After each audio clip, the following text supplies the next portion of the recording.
Johnny Handsome. Johnny Handsome could be a good film to watch. Only, as it happens, we are influenced. And to see what the principles of influence are, you should read the classic Quintessential, influenced by Robert Cialdini. Find out about the 6 principles: reciprocity, respect for authority, social acceptance, liking, consistency, scarcity, and fabulous stories on top of that. It's amazing how we work. Let me give you an example. The principle of authority was discovered that the traffic lights, they tested to see what happens from red to green, and then the driver in the car was made to wait for a while before. And if the car has some authority, the image of a Mercedes, BMW, Lexus, drivers behind hesitate to use the horn, and they use it when it's a Toyota. So that's just one. It's Milgram experiment. It's a fabulous read, not just as a non-fiction, but it's offering entertainment as if it's also fiction. So what happens outside, for instance, Mickey Rourke. Mickey Rourke is not the most pleasant fellow off the ring. He's also a fighter, and he's formidable. His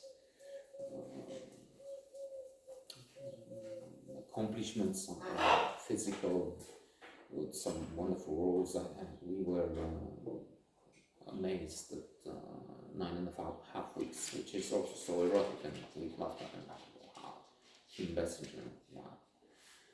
Then there's Louis Cypher, Angel's Heart, with Robert De Niro, more or less. Robert De Niro as Louis Cypher as Lucifer, which is strange, not well loved by the critic, and with hindsight, not such a fabulous movie, but back then. It's also true we had limited access, communism, all that. So whenever we saw it's fabulous. Compared with seeing Ceausescu on a cornfield, of course, it was a masterpiece. So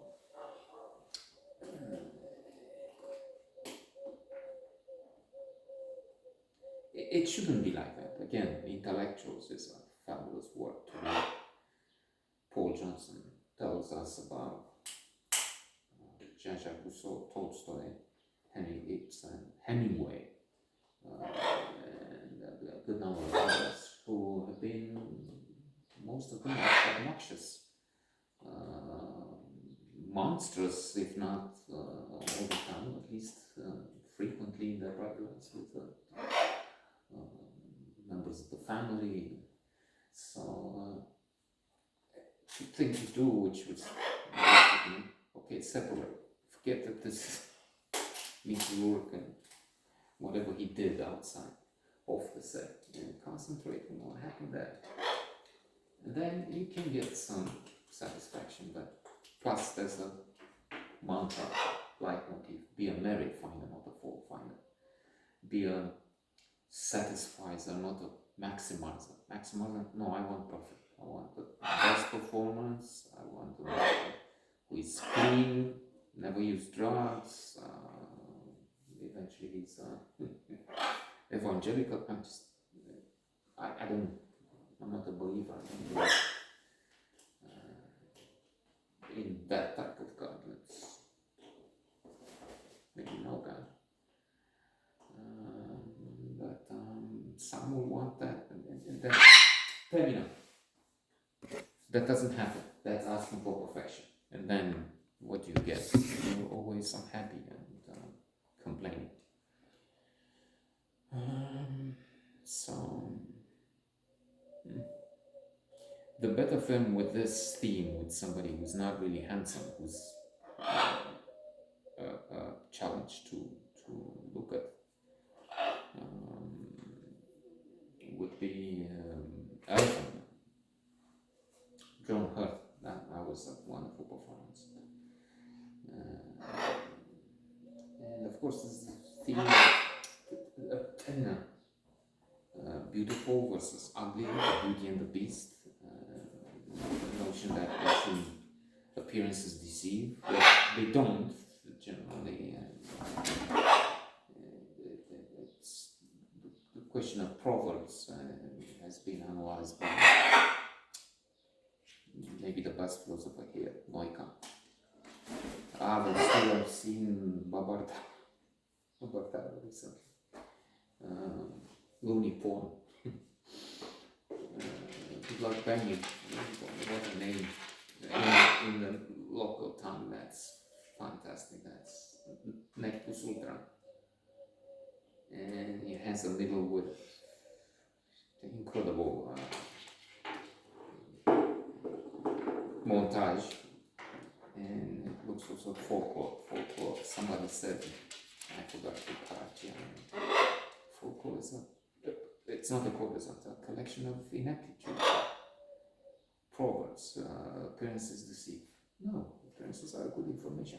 That's not to say this is a man who had a problem, has a face that because of accidents of bones, and then it looks horrifying. It's not his fault. It could be gentle, it could be theme of Beauty and the Beast, it could be incredibly nice, and you have somebody who looks, say, normal. Putin doesn't really look normal to me, but and he's a monster. So there's that. But in terms of appearances, if you see somebody like I do sometimes, let me give you this example. I try and do some jogging to a palace, cultural Mogoshai. And they have the lights on, and they have all sorts of, they place some garbage near an entrance. I received a response from telling me it's in fact an art installation, which is strange, and yeah, we get that. It's some branches of bed inside the building. Okay, that may. But then there was a plastic thing near the entrance, which has disappeared. So it wasn't part of the installation, and it was going to be fed if it's moved. The other thing, it's still there. I mean, doubtful is that's a question. But near the main entrance, there was something left by workers, and it was plastic. It was not over the branches with dead leaves. It represents something beyond my comprehension. Okay, but it is at least organic. The plastic, we don't need more of this dejection, of this